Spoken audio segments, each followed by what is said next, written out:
Come on in, have a seat. Woo, there we go.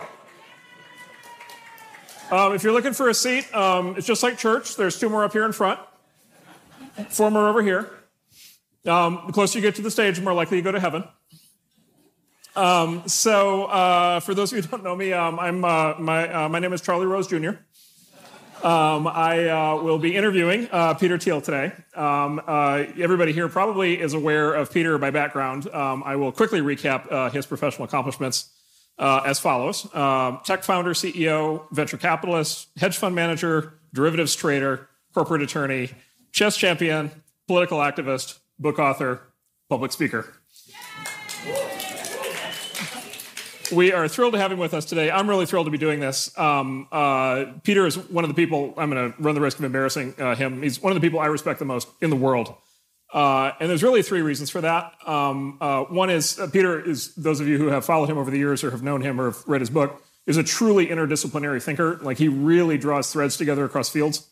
Or you might describe lateral thinker. He always has an original viewpoint, and you always end up learning something.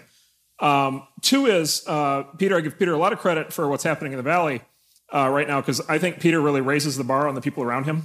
He raises the expectations of the companies that he works with and the founders he works with, and he raises the expectations, I think, of the thinking that we all do in the Valley. He's really, substantively elevated a number of debates. And then 3rd is just sheer intellectual generosity.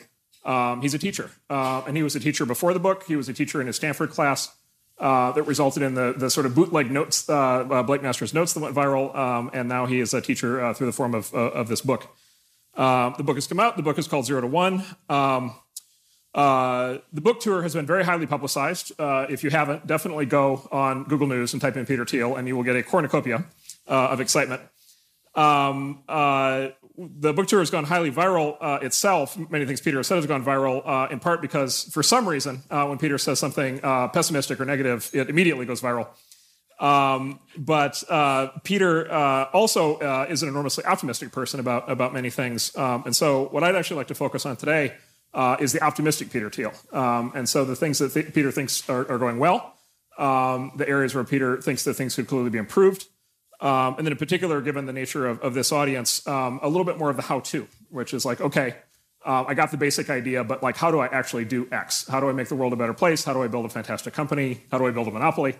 So we will go through a number of those topics.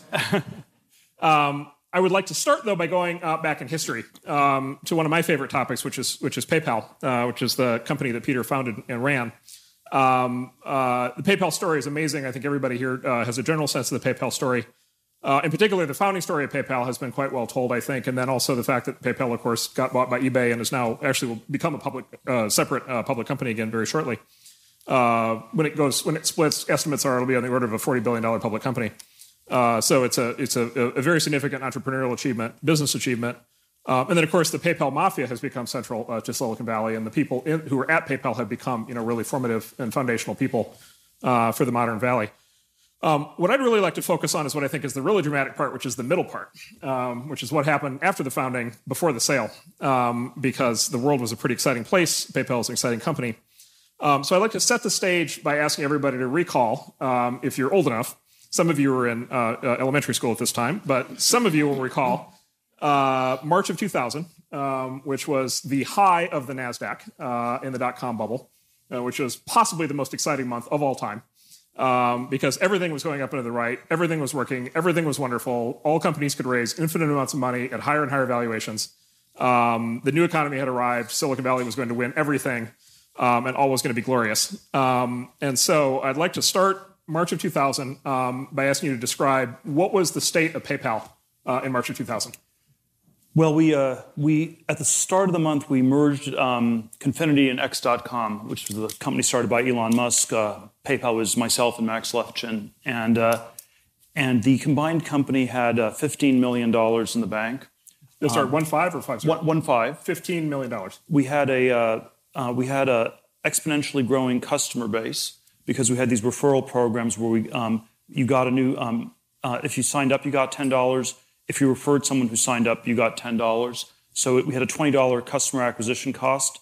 The customer base was growing at sort of a 5 to 7% daily compounding rate. It had hit 100,000 users on February 3rd, 2000, and it got to 1 million by mid-April of 2000. Right. And with the exponentially growing customer base, there was also an exponentially growing burn rate, since we had no revenues and certainly no profits. And so the CFO had the projection that the $15 million was going to run out in about 6 weeks.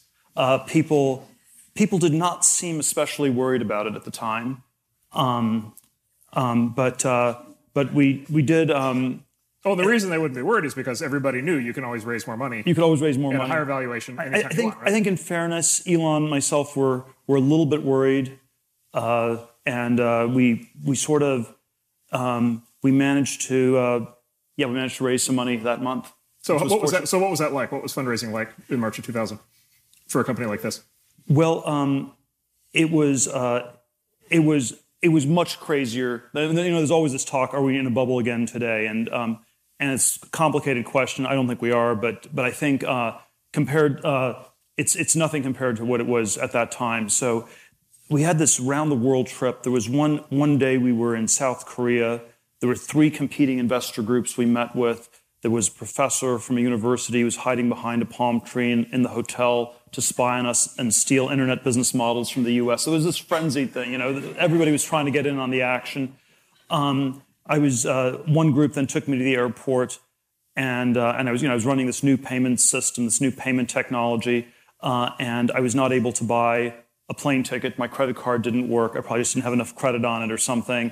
And this was not disturbing at all. They were really excited. They bought me a first-class plane ticket on the spot.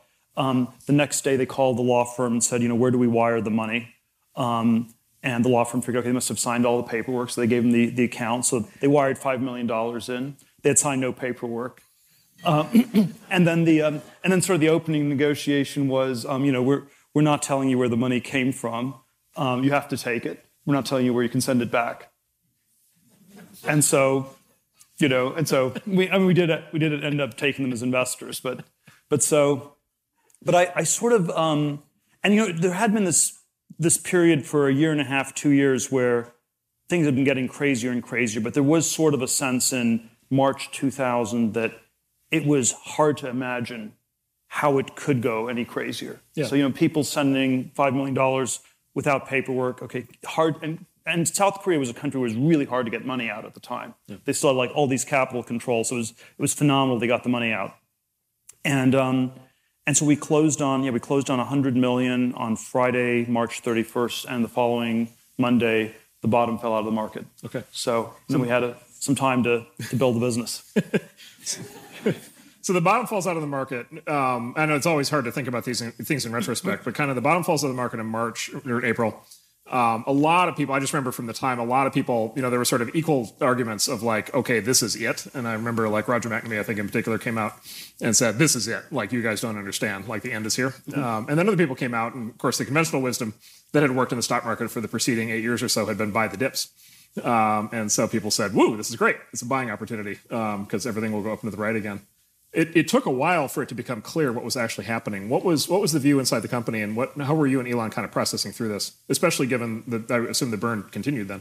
There was a sense we did dial back the marketing pretty quickly, although there then emerged this very big fraud problem in rapid succession, and so the burn stayed over 10 million a month all the way through September 2000. So we had sort of 7 months in a row of 10 million plus burn.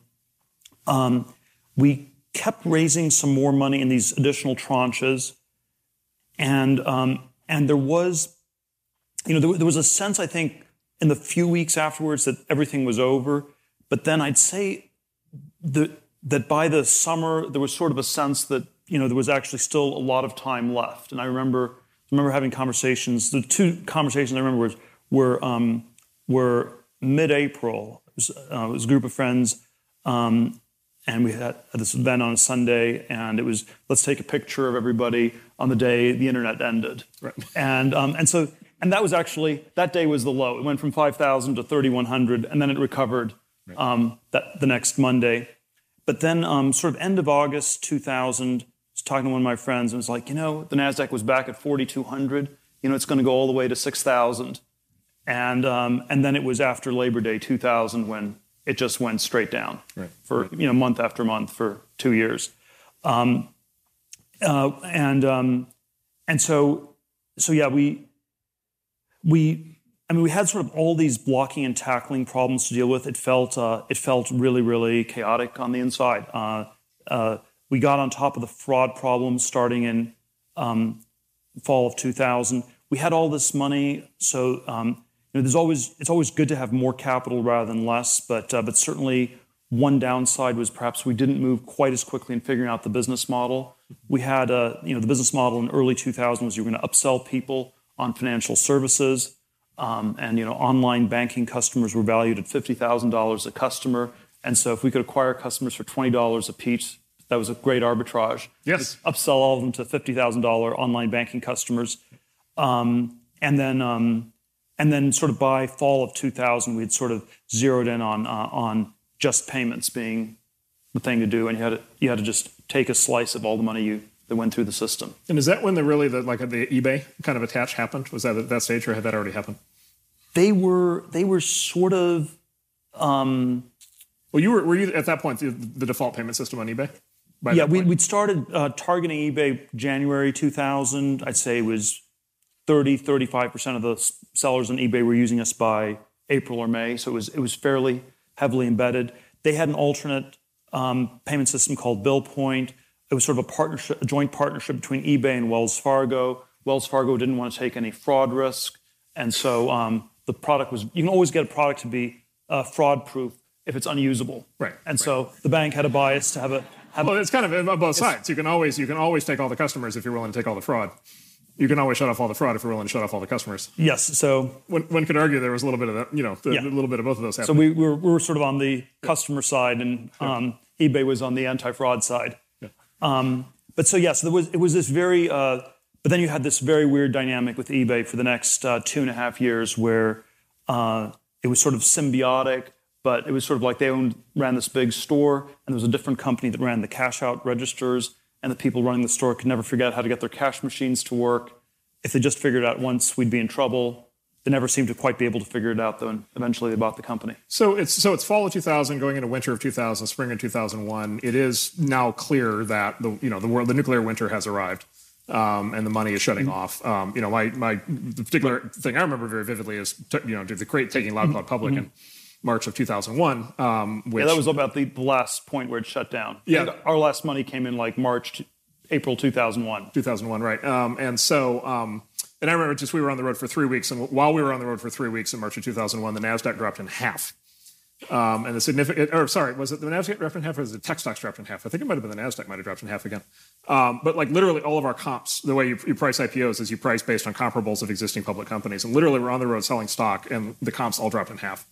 And then Yahoo blew up, and Intel blew up, and all these big technology companies blew up. So it was through that time it was becoming clear that the nuclear winter had arrived.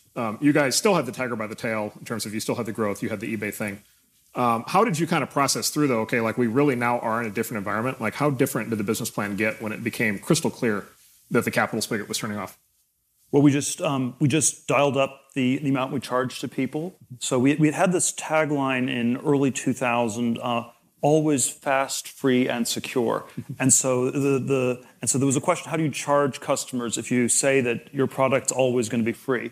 And so David Sachs, who ran the product team, came up with this idea of upgrading people. And so you were upgraded from a customer to a business account. And then there were all these extra benefits, and you just had to pay a small 2.9% fee on every payment. You just had to click one button to be upgraded.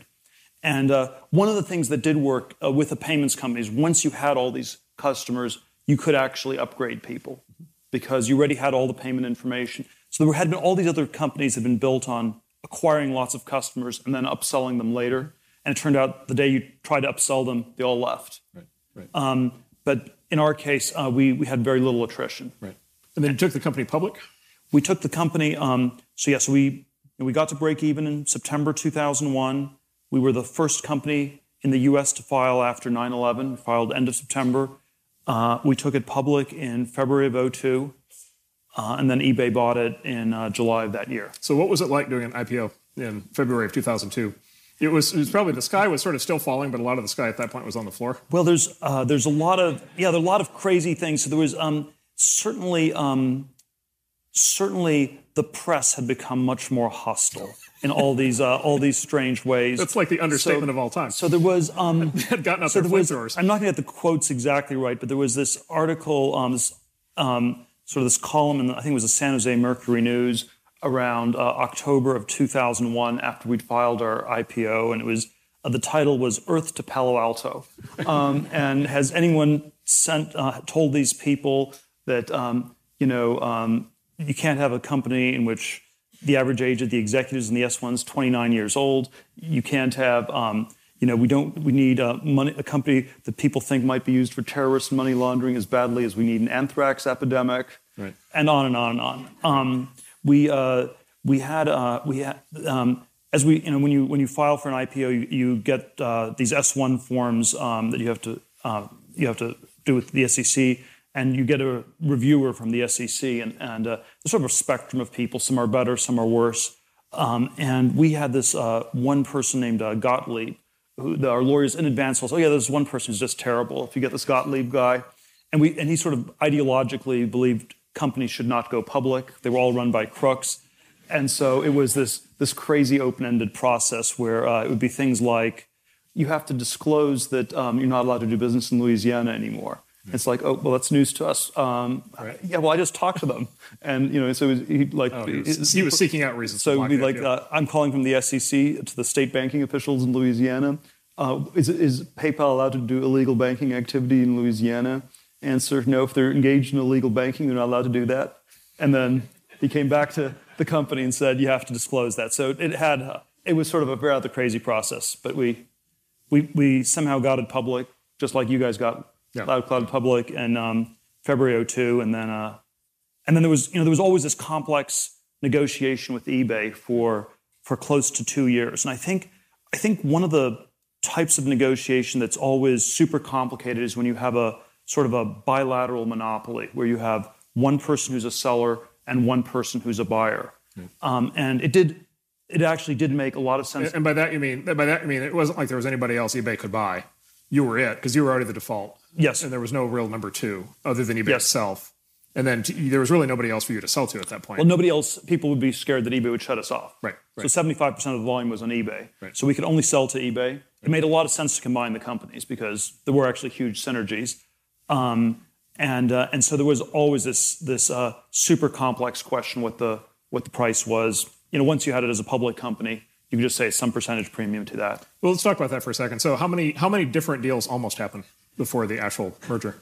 There were I'd say 5 separate. We had the first serious negotiation was late 2000. There was one in spring of '01.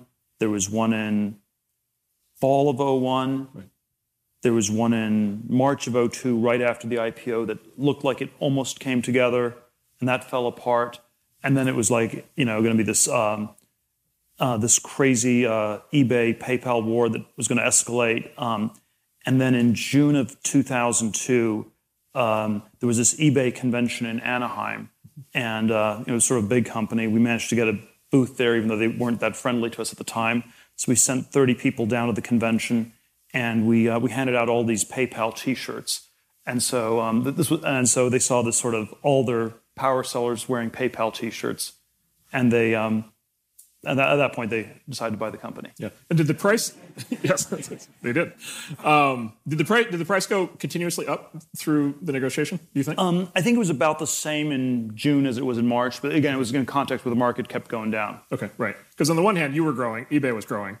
They were trying to compete with you, and they weren't able to. On the other hand, the world was falling apart. It went down. It went up a lot relative to the pre-IPO. So if we had not taken it public, it would have been a much lower valuation. Right. So what do you think would have happened had you not sold PayPal? If PayPal had continued as an independent company, what would have happened? It's hard to say. Certainly, if you'd been able to keep it going as an independent company, it would be a lot bigger 10, 12 years later. There were there were sort of a lot of crazy risks. There was an investigation Spitzer started for Vice-related payments we were doing. Well, he would know. He was undoubtedly running personal experiments. Yeah, it was. We did more, not so much the adult. It was more the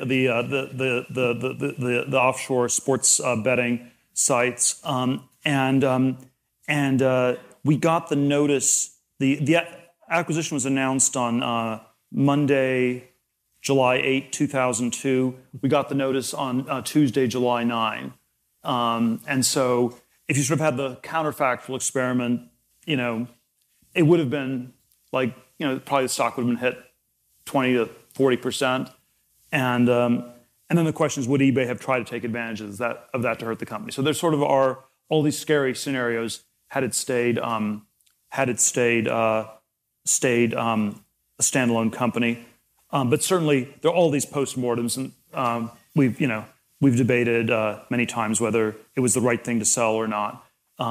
It's always a somewhat sad thing when you sell your company because you sort of no longer running it, you no longer have control of it. It's like you want to sell your kid or something like that. But it's I'm still of the view it was the right thing to do. I think most tech M&A deals don't make sense because most of the time there are no synergies. This is one where it made tremendous sense. Yeah, it's because of the dependency, because of the the bilateral. Yeah, and the volume increased tremendously after the acquisition. Right. So of course PayPal now is famous for the PayPal Mafia, and so just to list names, you and Reid Hoffman and Roloff and David Sachs and a whole cast of the Yelp the Yelp guys, the YouTube guys. Kind of on Max, and basically there's I don't know what 10 or 12 people who have gone on to do really foundational things, right? And one indication of that the most amazing venture capital portfolio of all time would be if you just simply invested in all the PayPal founders or all the PayPal people for all the new companies. But that's how we know these people now, and now they're out and about, they're doing their things. At the time, they were all working for you. So what was it like? What was it like with all those personalities in that place at that time? We had a lot of strong personalities, and there were, I think the company had its share of challenges. So, one cut I have on is always this question: why were there so many successful companies that came out of PayPal? I think it's a hard question to answer, but sort of one of the lessons you learned at PayPal was it was hard but possible to build a great company. And there were sort of a lot of ups and downs, a lot of challenges, regulatory, fraud, marketing, business model. You had to sort of work out over the 2.5, 3 years. I think that's actually not the lesson people normally learn in these companies. Because most of the time people are either in companies that fail, and then the lesson you learn is that it's impossible to build a great company. And so the next time around you try for something that's less ambitious.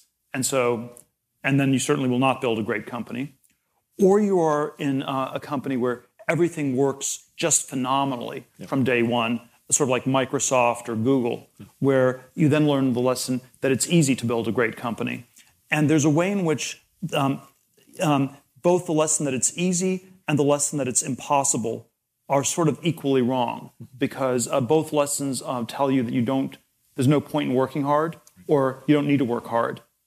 Impossible, no point. Easy, no need. And so you end up not doing what it takes. Right. So I think there was sort of this intermediate aspect where even though PayPal was not as successful as some other companies have been, it was a context in which people got a very good perspective on what you needed to do. Yeah. So I think when founders today who are have read about you guys or met you guys, I think they view that you guys must have been an incredibly harmonious, organized team that probably worked in lockstep and kind of probably completed each other's sentences. And got along really well at all times. Is that how it was? Not sure if that's precisely correct. There's certainly always an aspect where all's well that ends well, right. But certainly there were sort of all sorts of crazy points of conflict. I always think conflict happens when different people want to do the same thing. And one of the challenges it's not when people want different things; it's when people want the same thing. Okay. And so the challenge you have as a boss is to try to have people do different things. If you're like a sociopathic boss, what you do is you tell two people to do the exact same job, and you'll generate a fight out of nothing. Right. And so if you don't want to, and there are bosses who do that, and there are some bosses who do that, and so if you want to avoid that, you should always have people do different things. The challenge in a startup is that there's a lot of fluidity in the roles, and so people end up doing a lot of different things, and there's sort of ways these roles overlap. David Sachs, our head of product, liked to say that the product was a single seamless whole, which was certainly true on one level, but then, of course, was a recipe for the product team being in conflict with absolutely everybody in the company. Since the fraud team thought the product should be different, or the customer service team thought, there's certain customer questions that should be answered, and on down the line. But yeah, no, there were a lot of crazy challenges. Yeah. So one of the defining kind of industry-defining members of the PayPal Mafia, Elon Musk, and so you had the opportunity. I take it you've probably first met Elon when you guys ultimately ended up merging your companies together, and then worked with him. And obviously, you've known him very well since. And I know you've been very close to and very kind of you've been tracking very carefully and been involved with in various ways his companies that he's built since. Given the prominence that he has in our industry, and given how my view is he's really shaking up the view of what's possible in Silicon Valley, and we could talk about that at length. So I'd like to kind of probe a little bit into like your view on what makes Elon tick, because I think you're kind of uniquely situated to do that. So I'd like to start with what was Elon like to work with at PayPal? Like, how long did you guys actually work together, and what were the jobs, and what was he like to work with? Well, he was incredibly smart, incredibly hardworking, and incredibly ambitious. So it was definitely not the person you wanted to compete against. So this was the first encounter we had with him, was as this competing company 4 blocks down the street on University Avenue in downtown Palo Alto. And so I do think one of the really good things we did was to join forces in March 2000. There were all sorts of challenges in getting this worked out in all these different ways. And there's so many different Elon stories I can tell.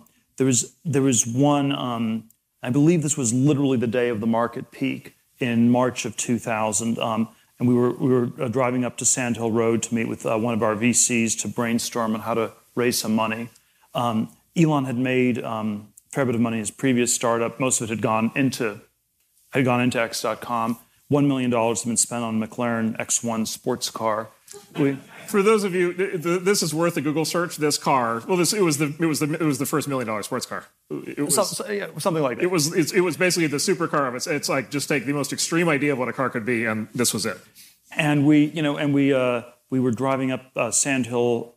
We were supposed to prepare for the meeting. We just talked about the car. It goes 0 to 100 miles per hour in 6 seconds. He'd taken it up to 180 on the Highway 280. It's pretty fast, miles per hour.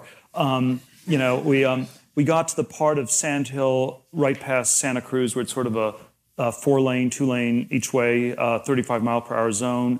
And it was sort of time for a demo, and we can sort of debate who goaded who into doing the demo. The car was taken from 45 to 85 miles per hour in 2 seconds flat while changing lanes. Elon, the driver, lost control. It skidded. There was enough torque because he sort of turned the wheel while accelerating really hard that as it hit the side of the road, we sort of achieved, the car went up in the air. There was about 4 to 6 feet between the car and the air. We did a 360-degree rotation in the air, horizontal, not vertical, but horizontal. And then it crashed into the road, and it was sort of like an unidentified flying object over Sand Hill Road. The first person who stopped told us that she didn't really want to stop that day. She figured the people in the car were just dead, and she didn't really want to deal with that. But it had a crash resistance driver compartment that Elon had told me all about as we were driving up the road. So it has sort of this Hitchcock-like feel. And as we and the first thing Elon said was, wow, that was really intense. And then it was, I'd read all these stories about people who made a lot of money and bought sports cars and crashed them, but I knew this would never happen to me. And so I of course had no insurance on the car. And then we actually, we both had a little bit of whiplash, but we first hitchhiked and went to the VC meeting, and then sort of went to see a chiropractor afterwards. But anyway, we both ended up quite fine.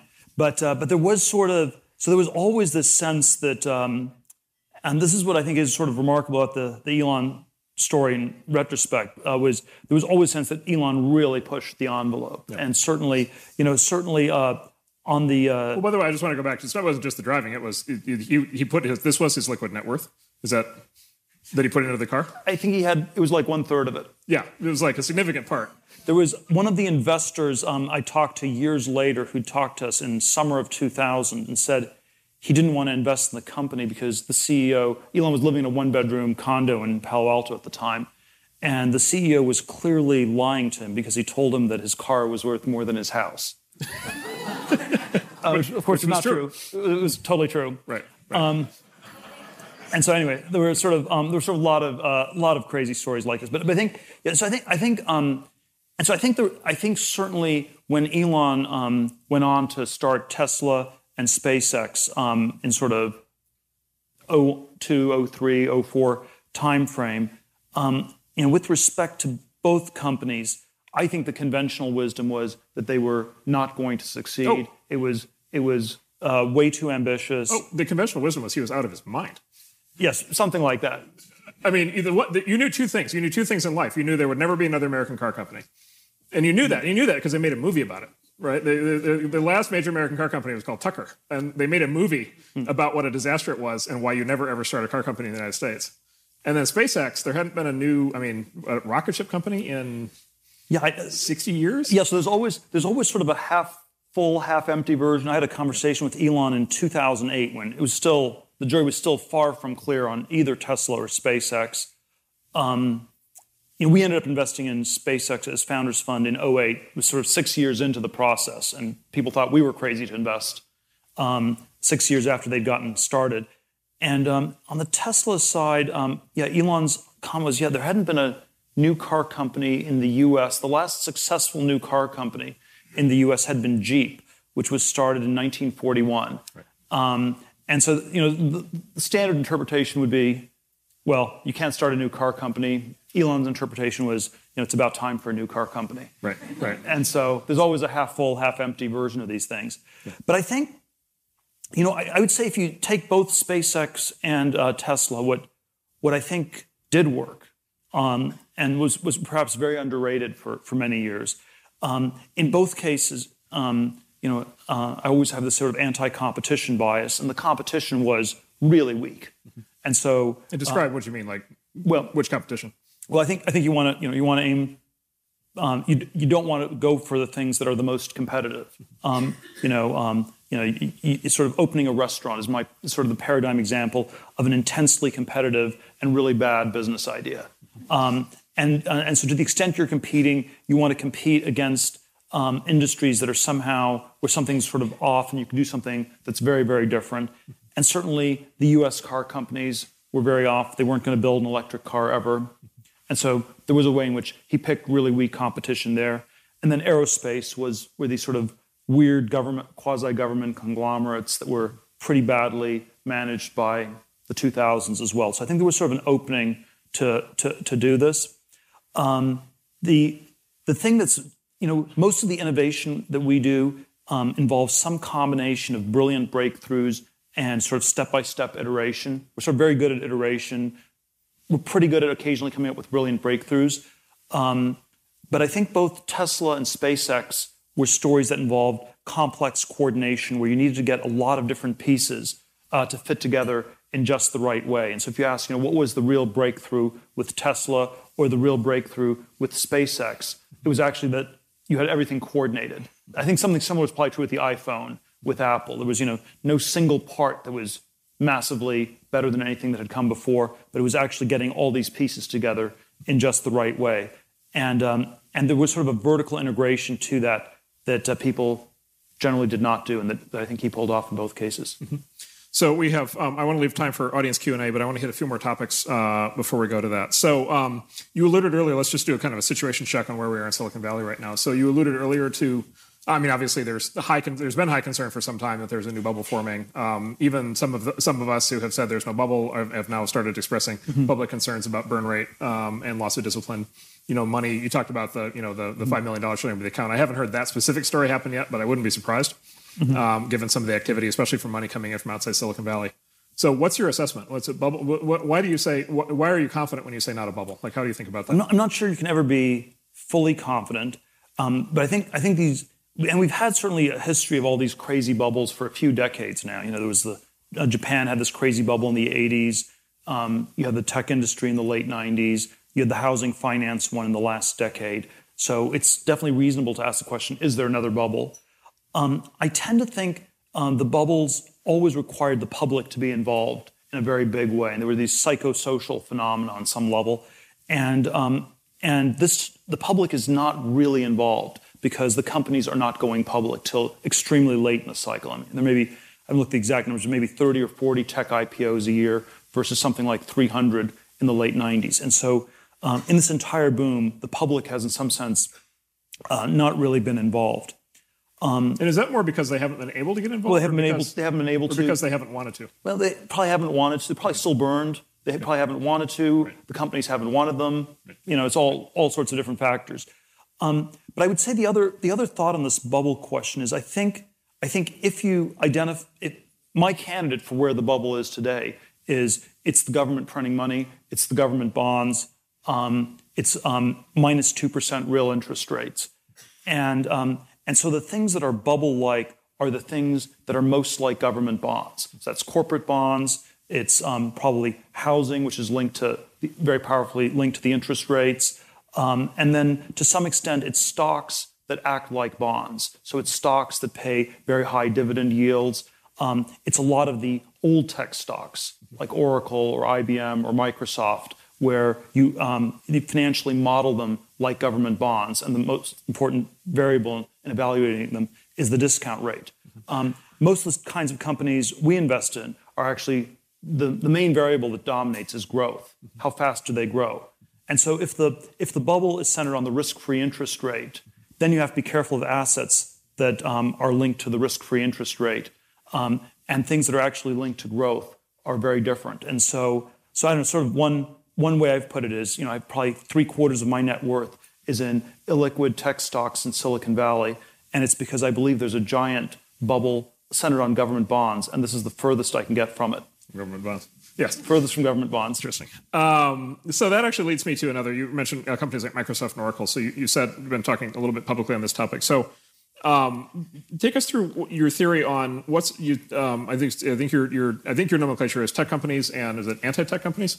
Or how do you describe that? Define a technology company and then describe your view of some of the large incumbents like Microsoft and Oracle and why you don't necessarily view them as technology companies. Well, when you invest in a company, there's always a question: are you investing on the creation of new technology, or are there cases where you're betting against the creation of new technology? And so I would say that there's a whole set of companies in the NASDAQ 100 that are actually bets against technological innovation. So Microsoft is a bet that there will never be anything like Linux. It's a bet that there will be that the operating system won't shift to mobile platforms. It's a bet that nothing will change. IBM is a bet that we'll keep the same kludgy software from the 70s and 80s and need lots of service people to support it. Oracle is sort of a bet against cloud computing. And so there are sort of a lot of, it doesn't necessarily make these bad investments, but the fundamental thing you're doing is you are betting against technological innovation.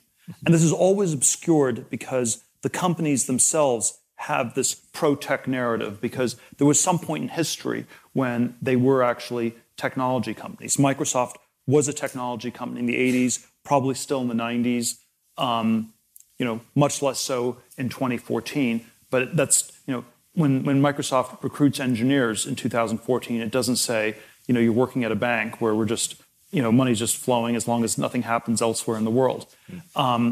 And so, General Motors was a technology company in the 1920s. Right. By the 70s and 80s, an investment in GM was a bet against Japanese and German innovation in cars. Right. And so there's always this, you always have this sort of an arc.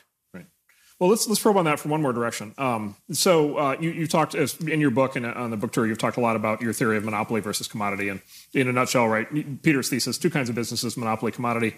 Monopolies are sort of infinitely profitable and can go on to do all kinds of amazing things. Very profitable. But very profitable as a consequence of being profitable, he would argue, can go on to do very amazing things. Commodities inherently are zero profit, and the enemy of innovation is therefore is being zero profit because you can't afford to fund innovation. So commodity companies are not going to innovate. And so, sort of revised thesis: monopoly is better than commodities. On the East Coast, the reaction to that has largely been panic and freak out. On the West Coast, the reaction to that among founders has been, hell yeah, let's go build monopolies. Well, this is certainly the advice. This is certainly on the how-to advice side. If you're an entrepreneur or founder, you always want to build a monopoly. Yeah. Now, there's a public policy question as to when these things are good or bad. That's a somewhat separate question. Right, which is why you get the East Coast reaction. And those are two different questions, right, just to be clear. But I think from the point of view of someone who's starting these companies, you always want to go for monopoly. Right. So let me ask you this, though. So you describe companies that basically have become, as you said, sort of bank-like bets against technology: Microsoft, Oracle, and General Motors, and I forget there was a fourth one in there. IBM. Sorry? IBM. And so you could describe, I think you could describe that there was a point at which all four of those companies had become monopolies. Microsoft certainly, obviously. General Motors at one point was some giant market share of U.S. auto production. Oracle is some giant share of databases with enormous pricing power. And IBM obviously is IBM's at one point IBM went through decades of actually antitrust prosecutions over being a monopoly, and even today has a very large monopoly position in sort of it's the Fortune 500 in terms of global services. So how do you reconcile your view that monopolies are the enabler to competition? How do you sustain that view in the face of the observation that these companies that were monopolies are no longer innovative? Well, I think there's always a challenge with these companies staying innovative over time. My claim is not necessarily that monopolies are more innovative for all time. Okay. It's you get to monopoly if you do something really innovative at some point. So the goal should be to do something super innovative where you're so differentiated that you get a monopoly, and then hopefully you keep innovating and you build on that monopoly. Well, can we talk about that hopefully part? What's the hopefully? If somebody becomes a monopoly, arguably today Google and search, or take your pick of the next big company. Well, there's what's the hopefully? What has to happen? Well, for the company to not just evolve into being another, as you said, like another I would bank. say as long as the founders run the companies, there's normally enough pressure to keep doing things. Once the founders are replaced with politicians who act like CEOs.